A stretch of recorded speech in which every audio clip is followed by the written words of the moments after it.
আমরা হয়তো অনেকে রান্না করতে পছন্দ করি, কিন্তু এক একজনের রান্নার স্টাইল এক এক ধরনের।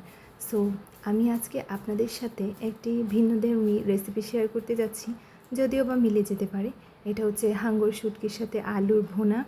প্রথমে আমি প্রেসার কুকারে দিয়ে সিদ্ধ করে নিয়েছিলাম। কয়েকটা সিটি পর্যন্ত ভালোভাবে সিদ্ধ করতে হবে। আর আমি এখানে আলু সহ দিয়ে দিয়েছিলাম। আপনারা চাইলে আলুটা একটু কম সিদ্ধ করতেও পারেন। যখন ঝোল সহ রান্না হবে তখনও কিন্তু আলুটা এমনিতে নরম হয়ে যাবে। তো প্রথমে আমি একটি পাত্র গরম করে তেল গরম করে এতে পেঁয়াজ, রসুন, আদা পেস্ট দিয়ে দিচ্ছি, দিয়ে কষিয়ে নিচ্ছি। খুব সুন্দর করে কষিয়ে নেব। এরপর সামান্য পরিমাণ হলুদ দিয়েছি। আর আমি এটি রান্না করছি শুকনো মরিচের গুঁড়ো দিয়ে। আপনারা চাইলে কাঁচা মরিচ সিদ্ধ করে ব্লেন্ড করে বা পিষে এটি রান্না করতে পারেন, তাইলে টেস্টটা কিন্তু দারুণ আসে।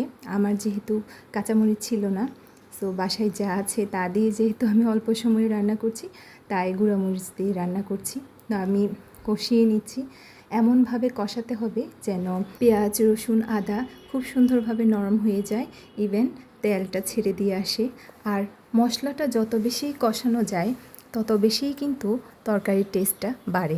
সে শুটকির ক্ষেত্রে হোক কিংবা কাঁচা মাছ, মাংস রান্নার ক্ষেত্রেও কিন্তু একই ধরনের টেকনিক্স ফলো করতে হয় আমাদের। এরপরে যখন তেল ছেড়ে দিবে সেক্ষেত্রে আমি তেঁতুলের টকটা দিয়ে দিব। শুকনো তেঁতুল আমি ভিজিয়ে রেখেছিলাম, তার পানি দিয়ে দিচ্ছি, কারণ এটি টকটকভাবে রান্না করব।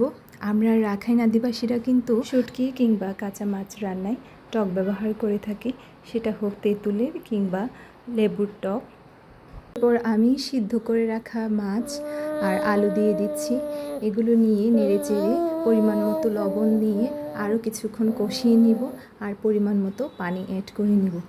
আপনারা হাঙ্গর শুটকিটি কে কীভাবে খেতে পছন্দ করেন সেটি কিন্তু আমাকে অবশ্যই কমেন্ট করে জানাবেন। আর এটি কিন্তু ভর্তা করেও খাওয়া যায়। নর্মালিভাবে এটা কিন্তু সিদ্ধ করে তারপর কাঁচা মরিচ দিয়ে ভর্তা করে খাওয়া যায়, পেঁয়াজ দিয়ে। আর এটা পুড়িয়েও কিন্তু ভর্তা বানানো যায়, সেটির টেস্টটা আরও বেশি হয়। যেভাবেই হোক হাঙ্গর শুটকি যদি ভালো হয় তাইলে কিন্তু যে কোনোভাবেই খাওয়া যায়।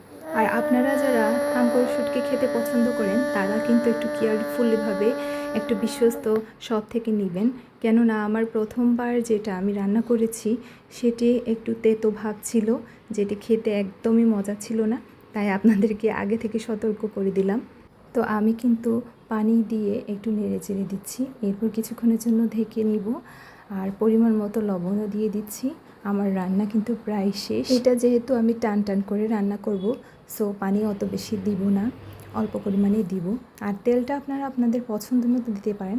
আমি যেহেতু অল্প পরিমাণে দিয়েছি, কেননা অত বেশি তেলযুক্ত খাবার কিন্তু হেলথের জন্য একদমই ভালো না, যার কারণে আমি চলে যাচ্ছি রান্না করেছি লাঞ্চে। আমার রান্নার ভিডিও আপনাদের কেমন লেগেছে কমেন্ট করে দিতে কিন্তু ভুলবেন না।